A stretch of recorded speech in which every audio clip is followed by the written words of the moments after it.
ఇదివరకు పల్లెపాటలు, జానపద నృత్యాలతో అభిమానులను అలరించిన ఈశ్వర్ సాయి ఇప్పుడు తన వ్యక్తిగత జీవితానికి సంబంధించిన వివాదంతో వార్తల్లో నిలిచారు.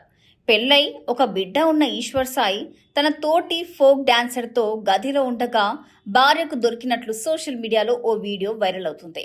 ఈ ఘటనపై తాజాగా ఈశ్వర్ సాయి భార్య శరణ్య మీడియా ముందుకొచ్చి సంచలన ఆరోపణలు చేశారు. తన భర్త మంచివాడినేనని, ఆయనకు కనీసం మద్యం తాగే అలవాటు కూడా లేదని ఆమె చెప్పుకొచ్చారు. అయితే ఆ యువతే కావాలని తన భర్త వెంటపడి లొంగదీసుకుందని ఆరోపించారు. మాకు పెళ్ళై 7 ఏళ్లవుతుంది. నా భర్త చాలా మంచోడు. గతంలో ఆ అమ్మాయికి బ్రేకప్ అయినప్పుడు కూడా నేనే దగ్గరుండి ఓదార్చాను. రోజు నా కళ్ళ ముందు ఉండటంతో ఆమెను మంచిది అనుకున్నాను. కానీ వారి మొబైల్ చాట్స్, మెసేజ్లు చూసిన తర్వాత అసలు విషయం తెలిసింది అంటూ శరణ్య ఆవేదన వ్యక్తం చేసింది.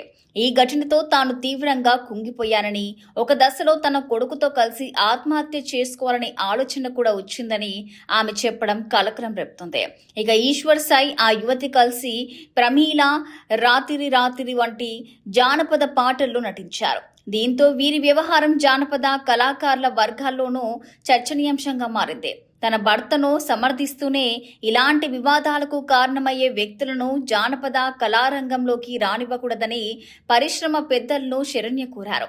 అయితే ఈ ఆరోపణలపై మరోవైపు సంబంధిత యువతి లేదా ఈశ్వర్ సాయి నుంచి ఏదైనా అధికారిక వివరణ వస్తుందా అన్నది ఇప్పుడు ఆసక్తికరంగా మారింది.